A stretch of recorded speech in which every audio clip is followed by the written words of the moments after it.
Welcome to Boxcar English, where there's always room for you. My name is Carl. It's good to see you. Get on this train, let's ride. I've got another story for you today.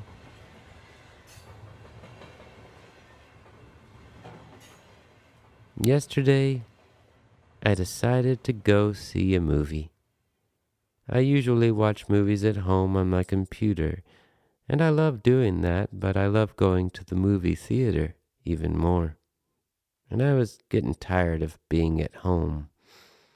I'd been working a lot lately, writing, teaching, translating. I do all these things for work. I love all those things. But I hadn't left my house in a long time. Sometimes you need to go do something different.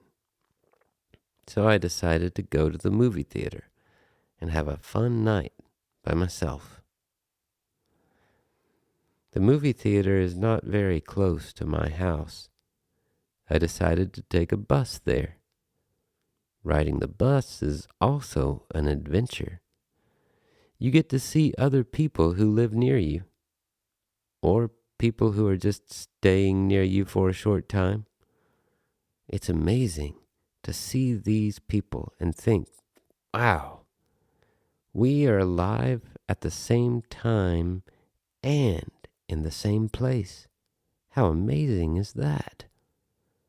So taking the bus is a treat as long as you leave early enough to get where you need to go in time. Yesterday I said to myself, I'm going to take this afternoon to do something without a plan. So I didn't look at what movies were playing at the movie theater. I didn't look at what times they were playing either. I just rode my bike to the bus stop, then took the first bus that was going towards the theater. I got on, bought my ticket, and sat by a window towards the back. I like sitting in the back of the bus for some reason. There weren't many people on the bus, and it was pretty quiet. But at every stop, I watched people coming on. There was an old man with white hair and a bright red sweater. There was a mother and a baby. That baby was only about a month old, I would say. Then at one bus stop, a large old woman sat beside me. I looked over at her as she sat down and saw that she was carrying a rabbit in a bag. When I noticed the rabbit, I said, "Whoa, you have a rabbit." She looked at me and put her finger over her lips. "Shh," she said. I thought it must not be allowed to bring rabbits on the bus, so I whispered, "Don't worry, I won't tell. That's a really cute rabbit," she said. "Yes, I couldn't find anyone to take care of him, so I brought him with me." The rabbit kept trying to climb out of the bag, and she kept whispering, "Stop, stop it." I started to fall asleep after a while, which often happens to me on the bus. Every time I fell asleep, my head fell down and I woke back up. My brain was in between waking and sleeping. But I stayed awake enough to recognize when we got close to the theater, at least. When the bus stopped near enough to the theater, I got out. My head felt funny for a minute, but it cleared up pretty soon. When I got to the movie theater, I looked at what movies were playing. None of them looked very good. One was an animated kids movie about chickens. I didn't want to see one like that. Another had a picture of a football player in it. No, I did not want to see a sports movie. One was a superhero movie. No, I thought. There was another that showed a picture of a spaceship. Maybe, I thought, but I thought it would probably be bad too. The next one I saw had a picture of a guy kicking his leg up very high. He was not wearing shoes. The actors all had Chinese names. I decided to see this movie. I would have to wait about 45 minutes for it to start, but that was okay. I just took a walk around the block and tried to wake up from the bus ride. I wondered if the woman and the rabbit were still on the bus or if they had already gotten off. When it was almost time for the movie to start, I bought some popcorn and went into the theater. I chose a seat near the back and sat down. There were advertisements playing on the screen for a few minutes. Then everything changed.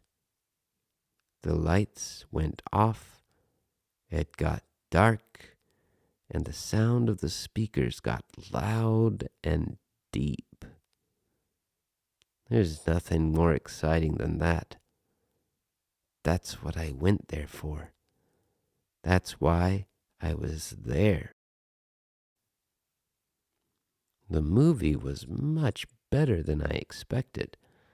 The characters were interesting and sometimes funny.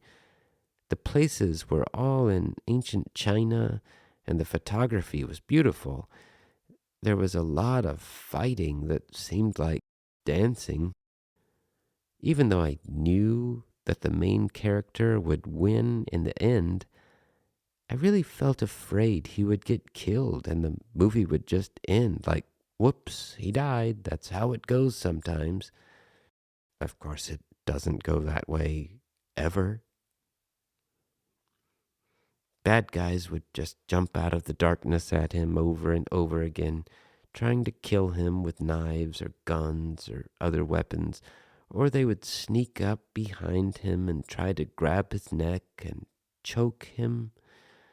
But every time he was ready. He would jump and kick and flip over by walking up walls and jump onto moving cars. At the end of the movie, it said that the actor did all of that stuff himself. Wow, I thought, what an amazing performance.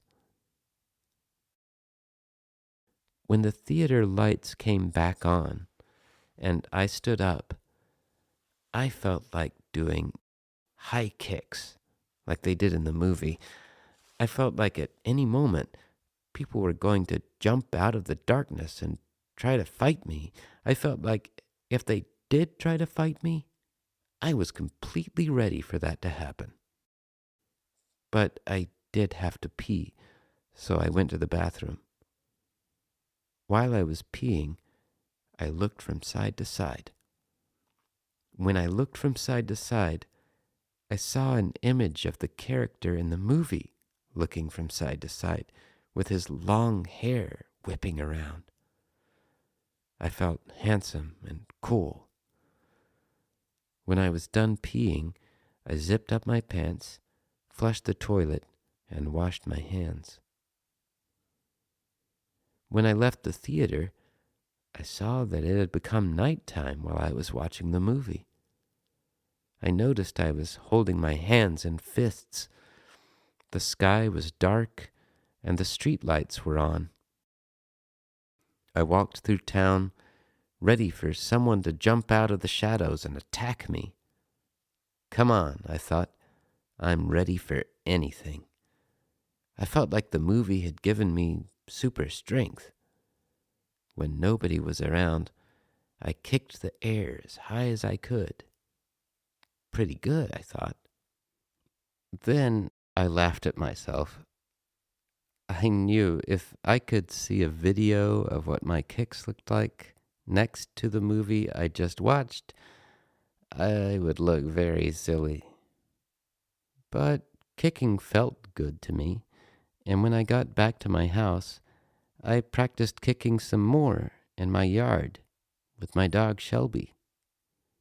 She was all excited and barking at me until it was pretty late at night. Luckily, no bad guys showed up. That's all for this time, friends. Thanks for listening. I look forward to seeing you again on the next Boxcar English, where there's always room for you. You can take private English lessons with me online at boxcarenglish.com.